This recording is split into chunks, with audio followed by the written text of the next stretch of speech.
Support comes from the Missouri Forest Products Association, saluting Earth Day on April 22nd with an ongoing commitment to help offset carbon emissions with sustainable harvesting of Missouri forests. Details at choosewood.com. From St. Louis Public Radio. This is St. Louis on the Air. I'm Elaine Cha.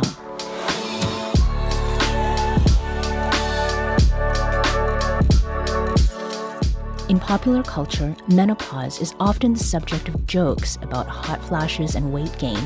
And those jokes are funny because they're so relatable for women at certain stages of life. Scenes from shows like The Golden Girls simultaneously elicit laughs and empathetic groans, as with this scene concerning menopause that features the character Rose and two of her elder housemates, Blanche and Sophia. What do you think, Blanche? Am I through with my cycle? Well, I'd say menopause is a pretty good guess. You're about as puffy as the Pillsbury Doughboy. I was talking about my exercycle. It's so hard to know what to leave here and what to put in storage. What are you doing, Rose? Oh, I was just going through the change. Well, that explains the puffiness. All right, that's it. I'm sick of this. I am not puffy, and there's no similarity between me and the Pillsbury Doughboy. Understand? None. Beyond common symptoms, those Golden Girls quips point to something significant about the way menopause is perceived, understood, and treated. It centers white women. And that orientation has dominated the medical and scientific study of menopause, which women of all races experience, even though they experience it in very different ways. Dr. Makeba Williams is an obstetrician gynecologist with Washington University School of Medicine in St. Louis, who studies menopause, inequities in medical care, physical and mental issues connected to menopause in Black American women. She's here to talk with us about that work today. Dr. Williams, welcome to the program. Thank you so much for having me today. Over 50% of the U.S. population is made up of people who can, do, or will experience menopause. To set the stage, Dr. Williams, give us a quick rundown. What is menopause? Really great question. And as your clip so aptly points out, there's a lot of confusion about what menopause is. So menopause is a physiologic condition that results when the ovary, which is the predominant source of estrogen, declines in function. So the ovary decreases the amount of estrogen that is produced, as well as the ovary ages, ovulation does not occur. And with that, estrogen, which functions throughout the entire body, affecting almost every organ system, has impact. So we see changes in weight, we see changes in mood, but those predominant symptoms which we hear about so frequently are the hot flashes, night sweats. We also now learn that women will experience vaginal dryness and a whole host of other symptoms. What is the most common misperception about menopause? I think women often, or people in general, feel as though that this is a time of decline and that we're just going to shrivel up and dry, not to make light of the situation. But the reality is that women are going to spend a half to a third of their lifetime in menopause. So the average life expectancy in this country is 81. So it really behooves us to understand these changes and how we can optimize health in that latter half to a third of a woman's life. Your own interest in menopause among Black Americans specifically started 20 years ago during your residency. What was it that sparked that interest? So In part, I was graduating from medical school at the time that the Women's Health Initiative study was released. It was a very confusing time. Prior to this time point, women had been prescribed hormone therapy as a panacea, that it could fix all that would ail a woman. And historically, we promoted estrogen as this sort of fountain of youth. We did these large studies to assess whether or not hormone therapy could be used to prevent cardiovascular disease, which was the leading cause of death in women at the time. So I was coming of age in my professional career as this big study dropped. And at that moment in time, women who were menopausal were being taken off of their hormone therapy, those women who were symptomatic, and they were often left with no recourse whatsoever. So this stimulated my interest of how we could best take care of this large swath of women in an evidence-based way and to respond to their physiologic concerns and their clinical concerns. Why do you think it took so long for that study to happen? Well, it's really interesting. We have been on this sort of long, going back to the 1800s, we've been interested in hormone therapy. And in part, we had been basing how we care for women off of how we care for men. So a lot of the research that was taking place followed what were we doing in a very homogeneous group of white men. And so, therefore, research was not being invested into women's health. And it really took some political and social capital, so the change of who was being represented even in Congress. And we started looking at how women were being included in research studies that led to the Women's Health Initiative and to better understand what was going on with women's health and how we could prevent some of these concerns. I'd like to invite you into the conversation that we're having with Dr. Makeba Williams. If you have a question or comment about menopause that is specific to Black women, give us a call at 314-382-8255. That's 382-TALK. You can also send us a tweet on STL Air. There's at STL on air, or email us at talk@stlpr.org. Dr. Williams, you're talking about men and white men being the standard. And in that clip with the Golden Girls, it's white women who are the standard there. You led a research team that examined the findings of several menopause studies, including a roughly 20-year longitudinal study of women of different races and ethnicities. Tell us what those findings revealed about Black women's experiences of menopause. From our review of more than 20 years of literature, we were able to glean about 17 studies that really addressed or had African American women and other women of color in those studies.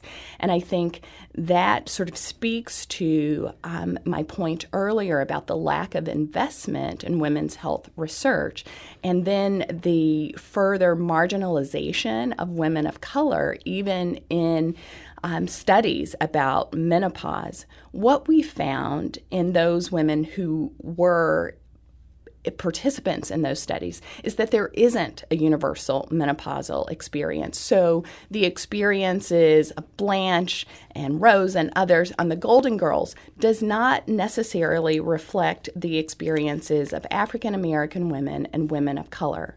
We found that African American women had an earlier onset of menopause. They had a longer menopausal transition, what we often term as the perimenopause, and that their symptoms are different. So when we look at vasomotor symptoms, what we call hot flashes and night sweats, African American women experience those symptoms with greater frequency. They experience them for far longer. In African American women, these symptoms last on average 10 years versus 6 years in white women.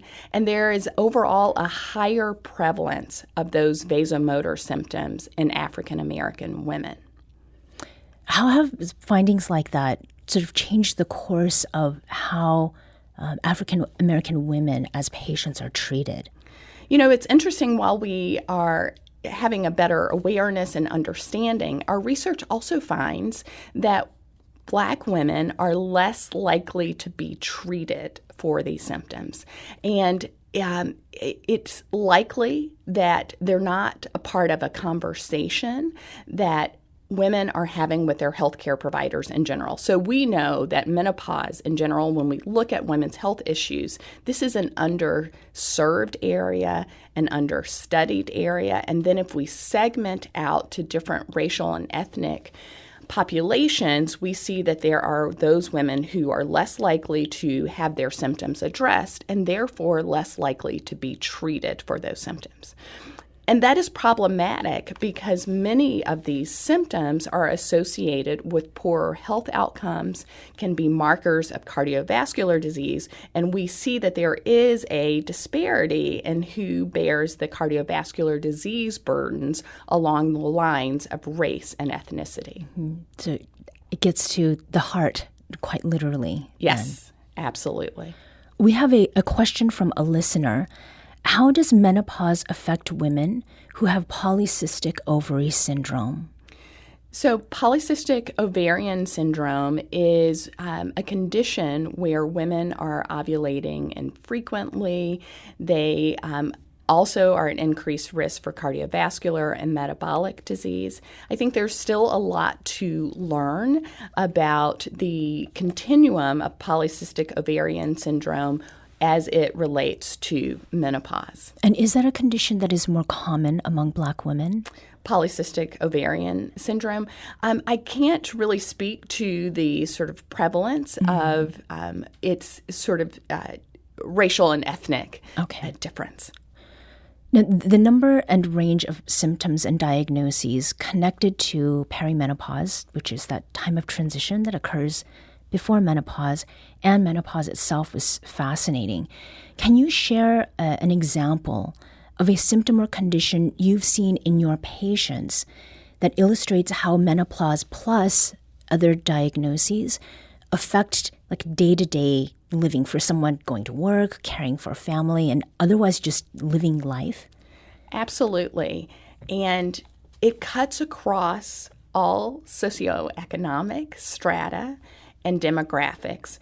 I have worked in academic medicine for the preponderance of my career, and that gives me the opportunity to take care of a lot of patients who may be other academicians in other areas, and I get to take care of healthcare workers, just all sorts of people.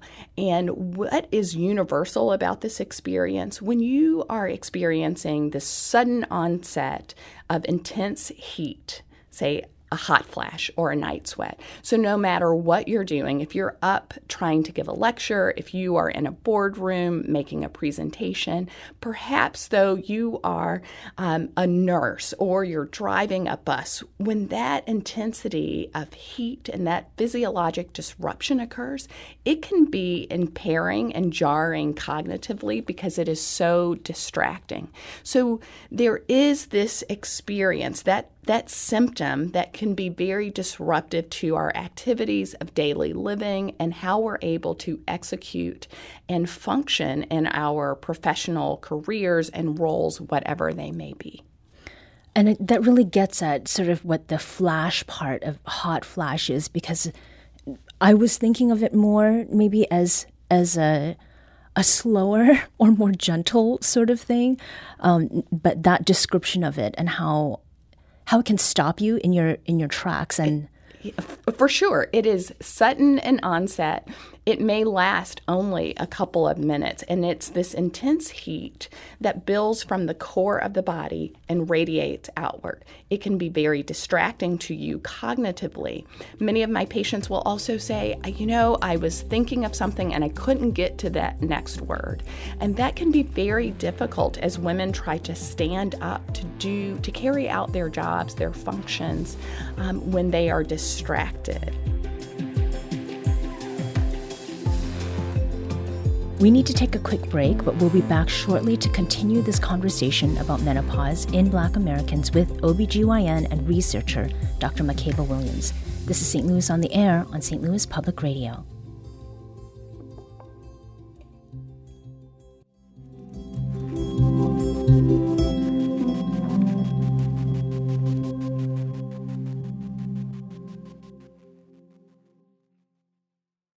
Now back to our conversation about menopause in Black women with Dr. Makeba Williams, obstetrician, gynecologist, and researcher with Washington University School of Medicine.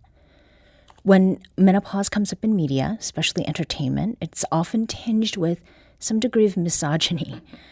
Interestingly, and increasingly, that seems to be changing. In a scene from the sitcom Blackish, Tracy Ellis Ross's character Rainbow and her mother-in-law Ruby share a humorous moment of bonding over menopause. What the hell are you doing? This sweating is killing me, Ruby. I'm trying to manage this perimenopause. I'm so over it. I'm over it. You know what? If you repeat a word I'm about to say, I'll deny it. Okay. You hear me? Yeah. I've gone through menopause. Yeah, I know.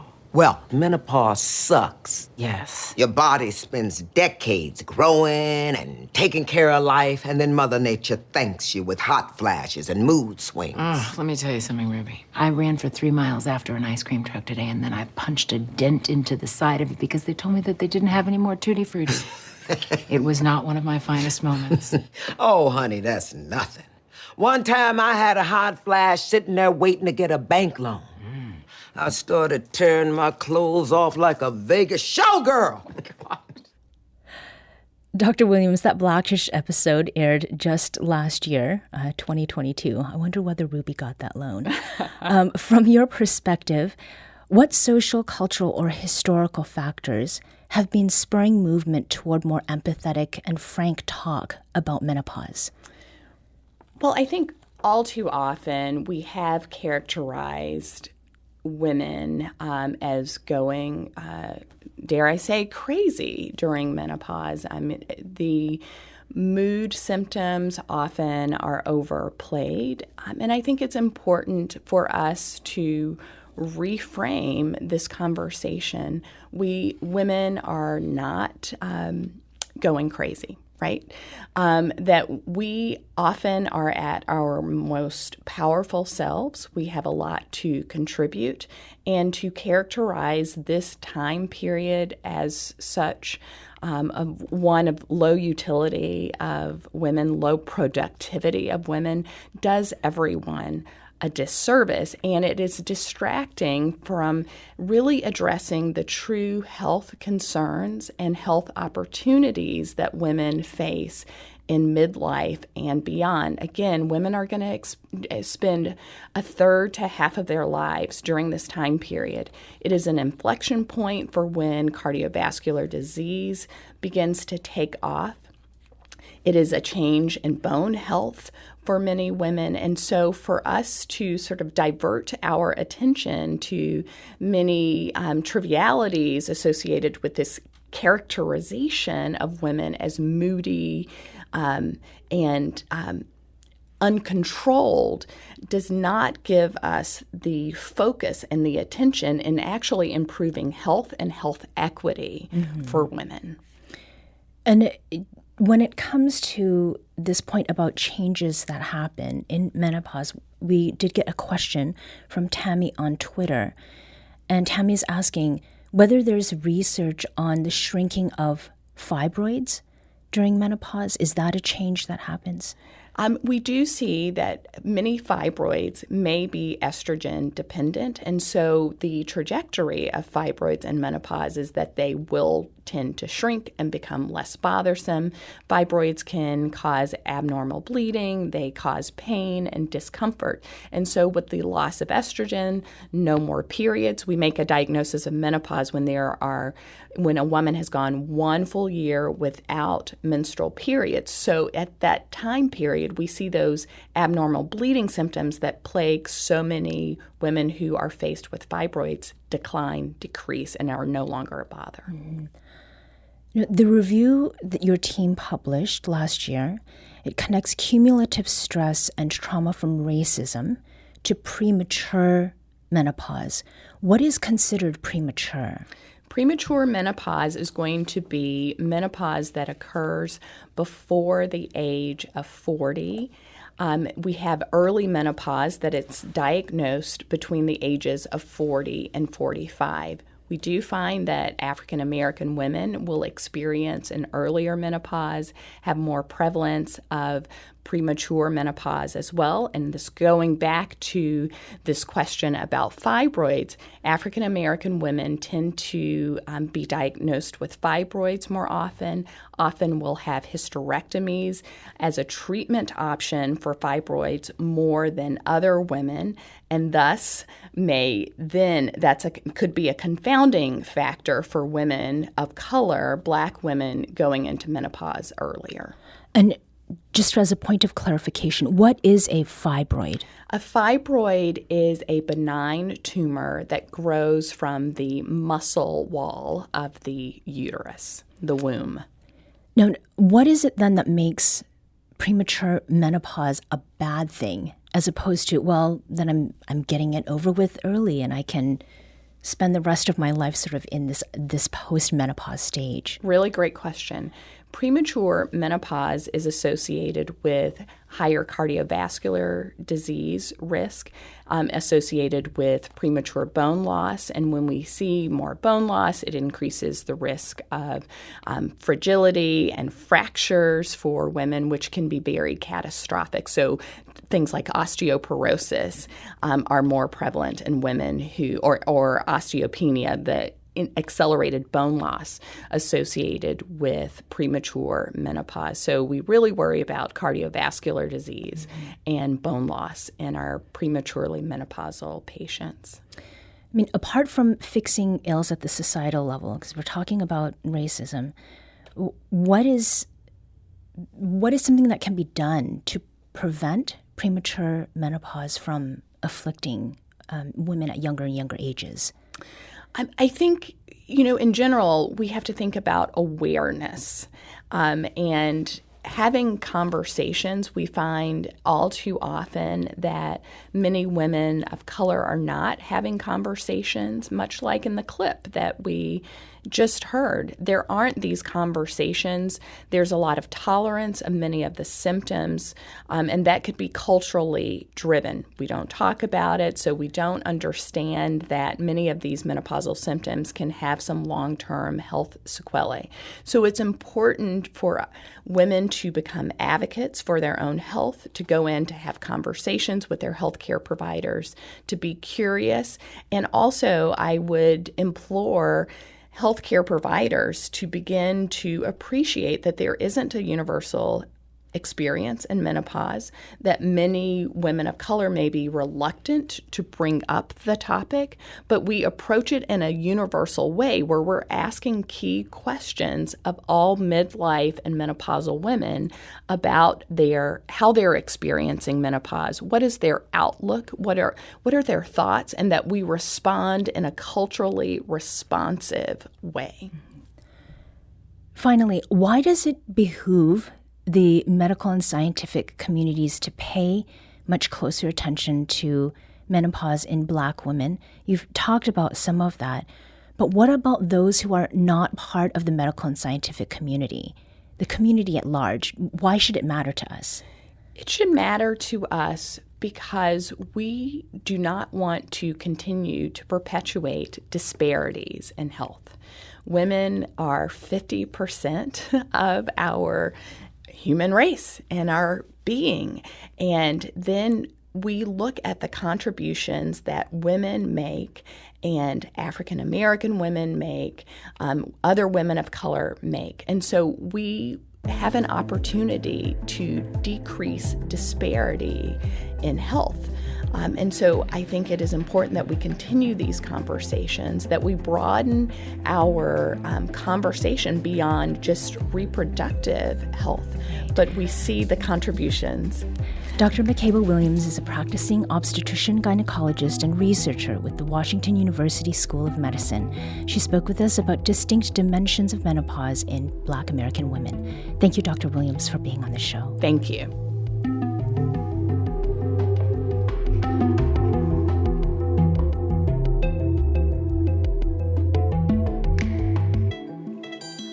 This episode was produced by Maya Norfleet. Our audio engineer is Aaron Dorr. Our production intern is Avery Rogers. This podcast was mixed and edited by Aaron. Our executive producer is Alex Hoyer. St. Louis on the Air is a production of St. Louis Public Radio. Understanding starts here.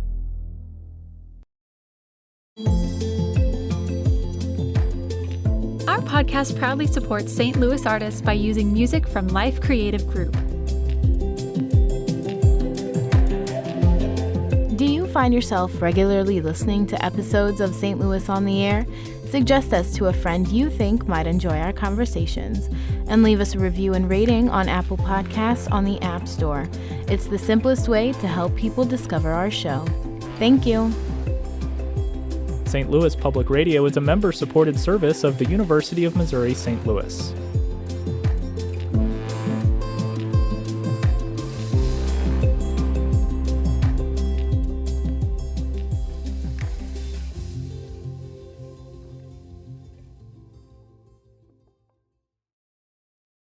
Support comes from the Missouri Forest Products Association, saluting Earth Day on April 22nd with an ongoing commitment to help offset carbon emissions with sustainable harvesting of Missouri forests.